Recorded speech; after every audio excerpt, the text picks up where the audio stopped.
Bueno, chicos, vamos a continuar con la clase. Ahora habíamos visto que siempre que apliquemos el cálculo numérico vamos a introducir errores en nuestro desarrollo. Bueno, eso es lógico, es ilógico, ¿sí? Tenemos que tener en cuenta que normalmente hay una concepción del error en la cual se tiende a no realizar nada en lo que se introduzca error. En la ingeniería eso no es así, digamos, ¿no? Ustedes cuando expresen valores, eh, ya sea de un valor medido, un valor observado, un valor calculado, dentro de las disciplinas de la ingeniería o la física, o sea, lo usemos, por ejemplo, dentro de esta rama que es el cálculo numérico, a esos valores nosotros no solamente tenemos que expresar el valor cierto, sino también tenemos que expresar el error que se comete, ¿sí? Eh, y ese error, ¿sí? Que nosotros vamos a introducir dentro de nuestros valores, nos va a permitir acotar varias cosas. Por un lugar, nos va a permitir acotar la incertidumbre, ese proceso, porque que trae aparejada el instrumento de medición y que en el ordenador se provoca por el hecho de que tiene una capacidad finita para realizar con precisión algunas operaciones.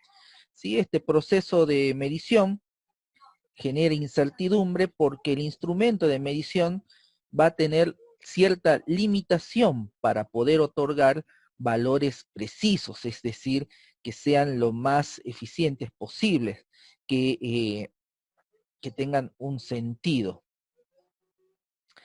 Este error que nosotros incluimos en el valor medido o en el valor calculado, ¿sí? También es importante que lo incluyamos porque nos va a permitir dar una idea del sesgo o la inexactitud que nosotros estamos generando en el proceso de medición. Y en este caso, la inexactitud no tiene que ver con el instrumento de medición o las limitaciones que nosotros dispongamos en el instrumento de medición, ¿sí? Sino que va a tener que ver más con el método de medición. ¿Qué quiere decir esto? En el caso del ordenador, que es lo que nosotros vamos a utilizar para realizar los cálculos numéricos. El ordenador va a tener una sensibilidad crítica para realizar con exactitud algunas operaciones. ¿Qué quiere decir esto? Que ciertas operaciones no las va a poder representar con total o con la exactitud que uno quisiera ante algunas circunstancias. A ver, vamos a poner unos ejemplos muy interesantes. Si yo mido la temperatura de algún fluido o de algo, ¿sí? El instrumento de medición que nosotros utilicemos para medir la temperatura siempre va a tener una generación de error porque parte del calor que está en el fluido se va a transferir al instrumento de medición. Y dependiendo de la calidad del instrumento de medición, ¿sí? Ese error va a afectar de una manera mayor o menor a los procesos de cálculo. Esto trasladado al ordenador, ¿sí? Queremos decir que cuando un ordenador quiere medir u operar con números, ¿sí? Para realizar algún cálculo, lamentablemente el ordenador va a tener una capacidad finita para realizar con precisión algunas operaciones.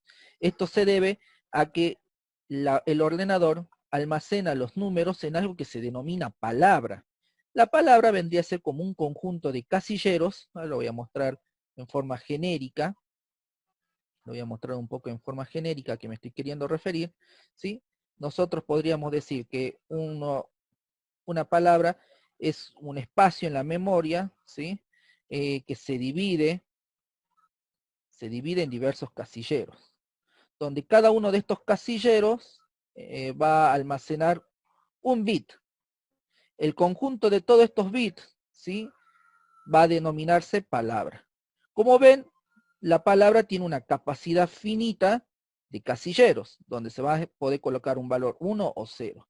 ¿Qué sucede si nosotros queremos representar un valor que supere esta capacidad de la palabra, o que el resultado de la operación que nosotros estemos aplicando de dos números representados en dos palabras con suficiente capacidad, pero cuyo resultado va a superar la capacidad de la palabra que nosotros disponemos. ¿Qué va a suceder? Y bueno, no lo va a poder representar, digamos, ¿sí? Entonces, ahí lo que va a ocurrir es esto que está acá, ¿sí? Va a ocurrir un error de redondeo, ¿sí?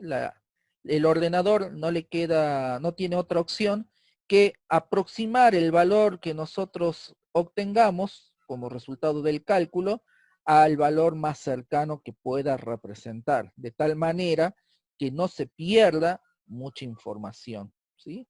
Que no se pierda precisión, ¿sí? Bueno, entonces eso que se pierde obviamente genera una incertidumbre, ¿sí? Entonces, por eso decimos que la incertidumbre como error, ¿sí? En el proceso de medición tiene que ver con el instrumento de medición. En nuestro caso va a ser el ordenador y su capacidad finita para realizar ciertas operaciones. Pero esto es bueno incluirlo dentro de la actividad que nosotros desarrollamos para la solución de ingeniería, porque de esa manera nosotros vamos a poder realizar alguna actividad como para minimizar esta incertidumbre. ¿Sí? ¿Estamos de acuerdo? También tenemos que incluir no solamente la incertidumbre, sino el sesgo, que era lo contrario, como habíamos visto, a la exactitud. La inexactitud o sesgo también tiene que ver con el proceso de medición, pero en este caso no con el instrumento, sino que tiene que ver más bien con el método de medición que nosotros estemos utilizando, ¿no? ¿Qué quiere decir? En este ordenador, ¿sí? Que nosotros vamos a utilizar, en el ordenador que nosotros vamos a utilizar, ¿sí? Tenemos que tener en cuenta que hay operaciones, ¿sí? Que pueden generar que los resultados que obtengamos no sean exactos, ¿sí? Volvemos al mismo caso del anterior, tenemos una palabra y supongamos que no hay problema con la capacidad de esta palabra, sino que nosotros realizamos operaciones con dos o más palabras, ¿sí? Pero la operación que nosotros estamos involucrando debido al tipo de datos que estamos queriendo operar, por ejemplo, si queremos realizar, no sé, por ejemplo, supongamos que queremos realizar una suma entre dos palabras, o el producto entre dos palabras, o la división entre dos palabras, etcétera, ¿sí? Dependiendo de la forma que tenga el valor dentro de la palabra, de esta y de esta, podemos llegar a generar un resultado que no sea lo suficientemente exacto que nosotros necesitaríamos, ¿sí? ¿En qué situaciones ocurre esto dentro del ordenador? Dentro del ordenador, estas situaciones ocurren cuando se producen lo que se denomina overflow, underflow, suma de números muy parecidos o muy diferentes. ¿Qué quiere decir el overflow? El overflow quiere decir que realizamos una operación que supera la capacidad de la palabra, ¿no? Esto que ya habíamos visto aquí, ¿sí? Cuando ocurre el overflow, lamentablemente tenemos que recurrir al el error de redondeo. O sea, esta inexactitud es provocada por la necesidad de aplicar el error de redondeo. O sea que ahí es donde se unen tanto la incertidumbre como el sesgo, ¿no? El underflow ocurre cuando tenemos que representar números tan pequeños que dentro de la representación de la palabra también supera su capacidad. Por lo tanto, ahí también va a haber un error de redondeo. Curiosamente, la suma de números muy parecidos, ¿sí? Usando palabras con números muy parecidos, podemos generar un tipo de error donde el resultado que nosotros expresemos no va a ser lo esperado. Estas situaciones de las que estamos hablando, ¿sí? La vamos a estudiar en la siguiente clase, ¿sí? Vamos a observar algunos comportamientos, por ejemplo, en Scilab, en la cual esperaríamos que nos dé un resultado, ¿sí? Y sin embargo, el resultado que obtenemos parece no tener lógica, ¿no? Ustedes pueden observar el apunte y ver cómo ya hay algunos ejemplos donde se visualiza o se ejemplifica estas situaciones, ¿no? Ustedes las pueden ver, pero como les decía, la vamos a estudiar con mayor detalle la próxima clase. Entonces, estos dos tipos de errores ¿sí? La incertidumbre y el sesgo, nosotros la vamos a incluir dentro de la ingeniería porque no es que sea malo, sino más bien que es bueno. De hecho, lo tenemos que hacer y es lógico que la incluyamos para poder tener alguna herramienta para acotar ese error, ¿sí? Mientras podamos, nosotros probablemente no vamos a poder evitar el error, pero podemos acotarlo para definir aproximaciones que de alguna manera, ¿sí?, sean válidas mientras podamos acotar el error dentro de un rango de valores. Entonces, por eso es lógico que nosotros la incorporemos, ¿sí? Bien, entonces, si vamos a usar en el cálculo numérico errores, vamos a trabajar con ello, ¿sí? Tenemos que saber que todo valor va a involucrar esa magnitud y ese error, es lo que dijimos. Fíjense lo que tenemos aquí. Tenemos una definición de lo que sería el valor verdadero de una medición. Por eso la vamos a denominar X sub t, donde t hace referencia a true. Es decir, el valor verdadero va a ser igual a esto que está aquí, vamos a llamar, ¿sí? Eso va a representar el valor aproximado, ¿sí? El valor aproximado va a ser para nosotros. O sea, esto que está acá, para nosotros, va a ser el valor aproximado, ¿sí? Lo vamos a llamar el valor aproximado. O sea, no me salió mal ahí, ¿no? El valor aproximado. ¿Sí? Lo vamos a poner así, aproximado. Este va a ser nuestro valor aproximado y esto que está acá va a ser nuestro valor verdadero, ¿sí? El valor real también se le dice, el valor real. Este es nuestro valor real. ¿A qué va a ser igual nuestro valor real o valor verdadero? Al valor aproximado medido calculado más el error verdadero que nosotros cometamos, ¿sí? Esto como fórmula es fantástica. ¿Qué estamos haciendo? Estamos definiendo, ¿sí?, a qué va a ser igual un valor medido o un valor calculado en base a la aproximación realizada y el error cometido. Por lo tanto, nuestro error si es igual al valor real menos el valor aproximado.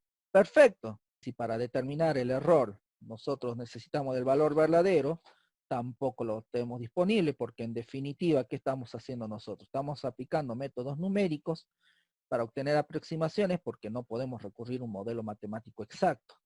Entonces, ¿cómo hacemos? ¿Sí? No nos sirve de nada esto. En realidad, esto sí nos sirve, pero tenemos que trabajarlo de otra manera, ¿no? ¿Cómo vamos a trabajar en el cálculo numérico con ese error? ¿Sí?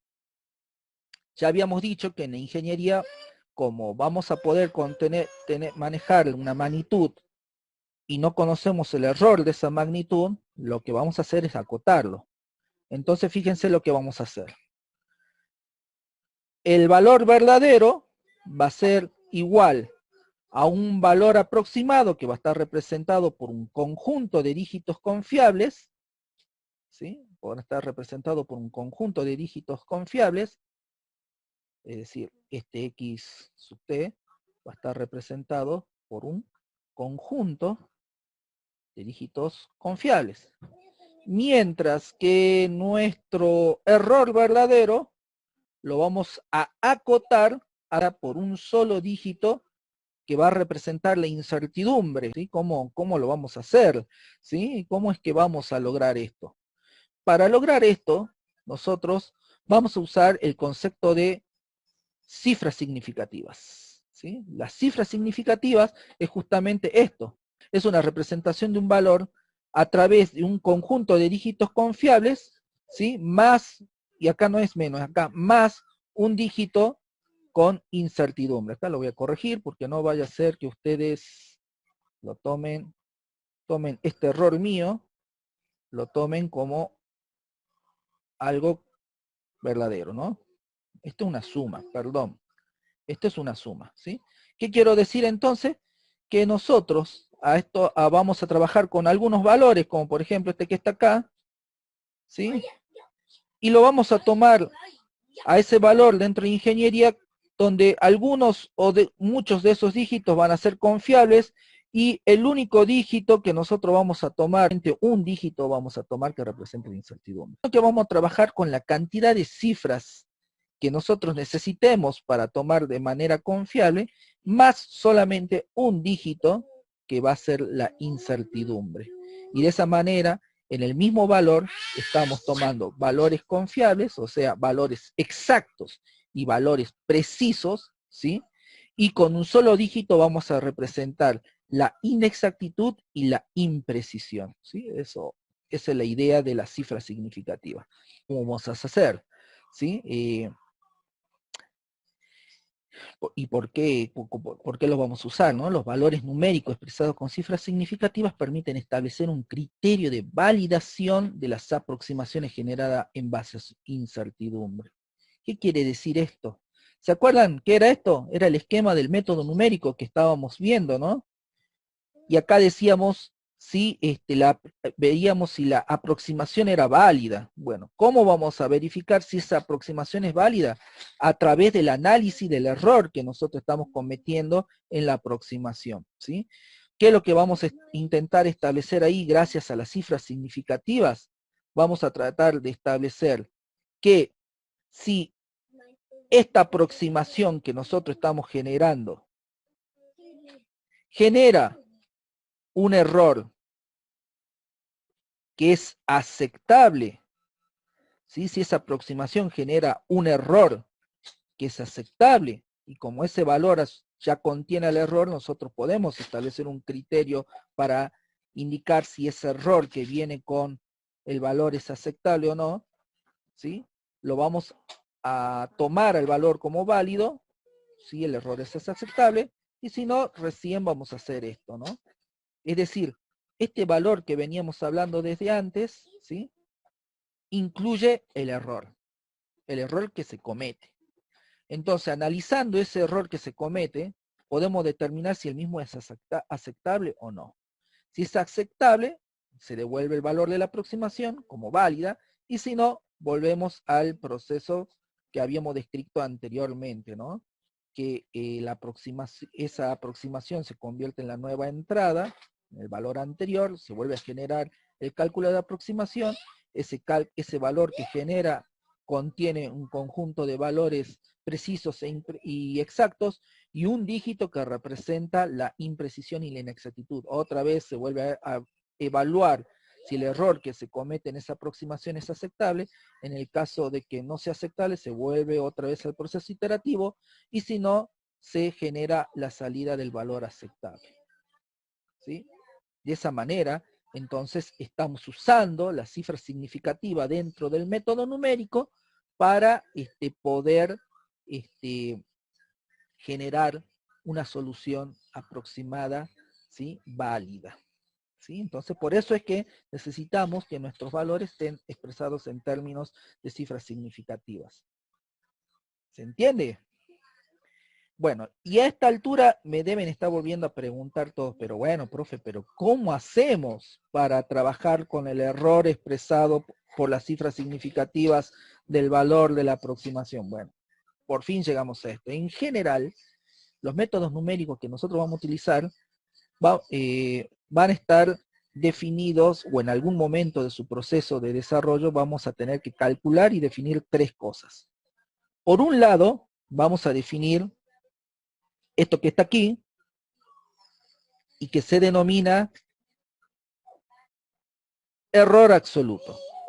El error absoluto va a ser igual al valor que actualmente hemos medido, ¿sí?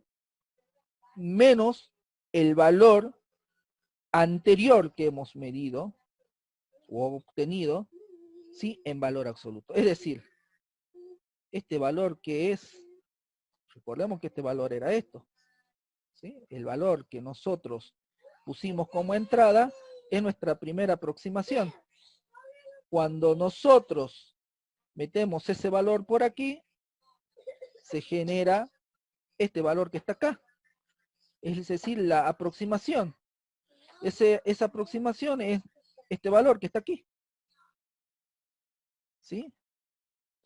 Es decir, El valor actual menos el valor anterior me da una idea del error que hemos cometido en la aproximación. Y como a nosotros solamente nos interesa la magnitud de ese error, por eso lo ponemos como valor absoluto, ¿sí? El valor absoluto es muy útil en muchas circunstancias, pero dependiendo del fenómeno que nosotros estemos estudiando, probablemente necesitemos establecer la proporción del error que estamos cometiendo en la aproximación y no solamente la magnitud del error. No es lo mismo el error de 1 centímetro si estamos trabajando con un clavo que el error de 1 centímetro si estamos trabajando con la longitud, por ejemplo, de un puente. Ese ejemplo clásico del libro de Chapra, ¿sí? Obviamente es mayor la proporción del error de 1 centímetro en el clavo que en la del puente. Esa forma de obtener la proporción del error generado en la aproximación se define de esta manera y se conoce con el nombre de error relativo. El error relativo es muy parecido a la definición del error absoluto, donde tenemos que el valor actual de la aproximación menos el valor anterior de la aproximación sobre el valor actual, y esto también, acá me estoy comiendo algo, esto también es en valor absoluto, esto es así, eso nos devuelve la proporción del error que estamos cometiendo en la aproximación. Y lo último que se define es esto que se llama tolerancia de error, ¿sí? Es decir, cuál va a ser el máximo valor que vamos a tolerar. Y entonces, estos conceptos, ¿sí? Los tomamos para que en esta condición lo evaluemos de esta manera. El error que cometamos tiene que ser menor, algunas veces es menor o igual, pero muchas veces es menor que la tolerancia de error. Bien. Entonces, teniendo esto, ¿sí? La idea va a ser que trabajemos con las cifras significativas y para expresar valores con cifras significativas tenemos un conjunto de reglas. La primera regla es que cualquier dígito diferente de 0 es significativo. Por ejemplo, si nosotros vemos este número, ¿sí? Este número que está acá, vamos a ver que todos estos dígitos son diferentes de 0. Tenemos 3 dígitos. Por lo tanto, la cantidad de cifras significativas que tiene este valor es 3. Esta regla entonces muy sencilla, no genera muchos problemas. La regla número 2 nos dice que los ceros entre dígitos diferentes de 0 son significativos. Y por ejemplo, acá tenemos el valor 402. Según la regla 1, los ceros no son significativos, pero según la regla 2, si se encuentran entre medio dos valores que no son 0, entonces ese 0 también va a ser significativo y por lo tanto, acá vamos a tener 1, 2, 3 dígitos significativos o cifras significativas, ¿sí? Es decir, esto nos va a dar resultado 3. Acá tenemos otro ejemplo, donde tenemos 3 ceros entre el 3 y el 2, que son cifras significativas. Como están entre medio de ellos dos, evidentemente acá vamos a tener 5 cifras significativas. Bien, en la regla número 3, los ceros a la izquierda del primer número distinto de 0 no son significativos. ¿Qué quiere decir esto? Los ceros a la izquierda del primer número distinto de 0 no son significativos, es decir, si acá tenemos estos 3 ceros, no son significativos. Por lo tanto, acá nosotros tendríamos que tenemos solamente dos cifras significativas. El 2 y el 3 son cifras significativas, los otros ceros no son significativos. Otra regla importante es la regla número 4, donde dice que los ceros que se encuentran después de la coma y después de un dígito distinto de 0 son significativos. Este caso sí es importante tenerlo en cuenta. Fíjense que dice que si nosotros tenemos ceros que se encuentran después de la coma, ¿sí? Y después de un dígito distinto de 0, ¿sí? Son significativos. Por lo tanto, acá, este es un dígito significativo, ¿sí? Entonces este 0 va a ser significativo, este también va a ser significativo, y este también va a ser significativo, porque está presente la coma, ¿sí? Distinto sería si no tenemos la coma y estos 0, ¿no? Pero en este caso tenemos un dígito significativo, tenemos la coma, y todos los ceros después de la coma van a ser significativos, ¿no? Entonces, por lo tanto, acá ¿qué tenemos? 4 cifras significativas. En cambio, en este caso, fíjense cuánto vamos a tener. 2 cifras significativas únicamente. O sea que este 0 también va a ser significativo, porque está después de un dígito que es significativo. Entonces acá tenemos 2 cifras significativas. La regla número 5 nos dice que en los números enteros, los ceros situados después de un dígito distinto de 0 pueden ser o no significativos.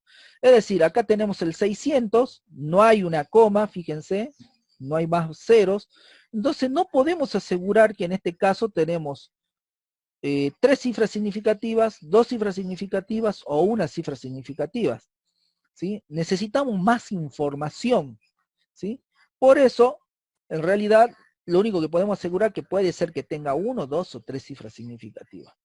En estos casos, y en realidad en todos los casos, lo conveniente es expresar siempre los números en notación científica. De hecho, ya vamos a ver más adelante que en los ordenadores todos los valores que se expresan en la palabra, ese concepto que vimos hace rato, primero son previamente expresados en punto flotante. El punto flotante vamos a ver que es una forma de expresión de los dígitos binarios muy similar a la notación científica. Bueno, eso no viene al caso, lo vamos a ver la semana que viene, pero en definitiva, como para que ustedes vean que el ordenador, antes de hacer cualquier operación, siempre expresa sus valores, el valor que representa en notación científica, o su análogo de notación científica con cálculo binario, que se denomina punto flotante.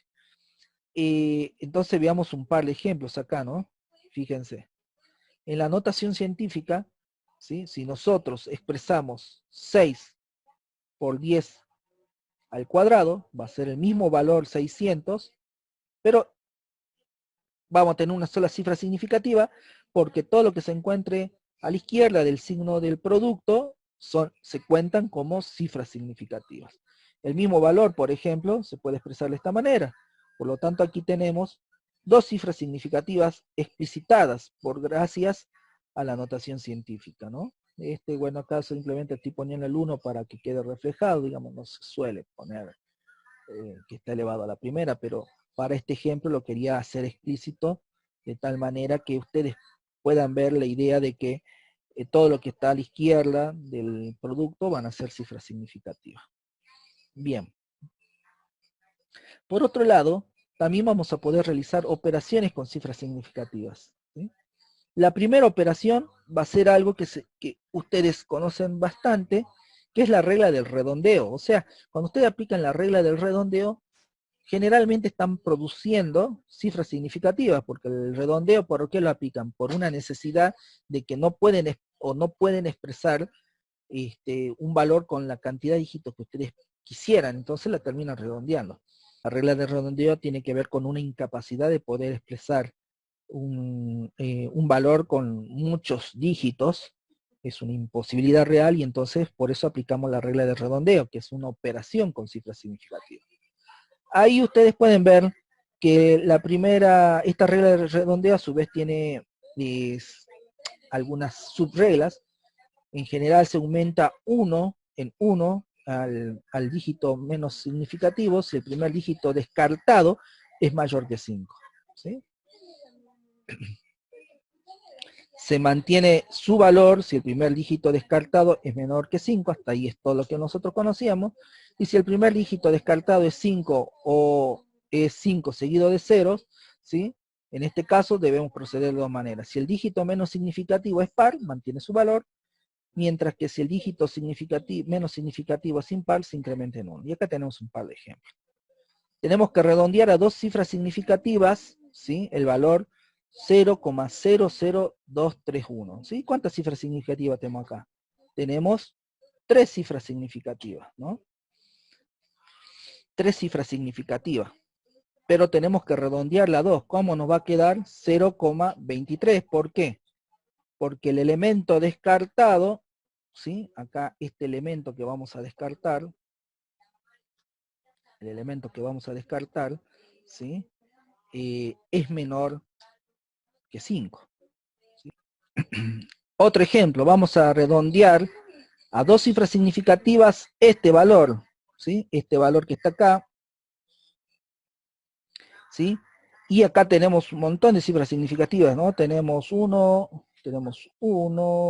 2, 3, 4, 5, 6. Pero tenemos que redondear dos cifras significativas, es decir, estas dos, ¿sí? Donde esta sabemos que va a ser confiable y esta se va a convertir en el dígito de incertidumbre.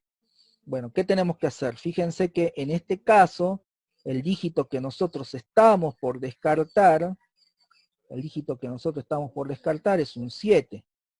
Según esto, según nuestra regla, el dígito que estamos por descartar es mayor que 5 y por lo tanto se tiene que aumentar en 1, ¿sí? El dígito significativo. Por lo tanto, ¿cómo nos va a quedar esto? Nos va a quedar obviamente como 1,5. ¿Sí? Ahora vamos a ver un último ejemplo. Ya se me adelantó, digamos. Bueno, acá nosotros vemos en este ejemplo que tenemos 1, 2, 3, 4, 5, 6, 7, 8 cifras significativas en el valor original, pero lo tenemos que redondear a 2, o sea que solamente tiene que quedar esta y esta, ¿no?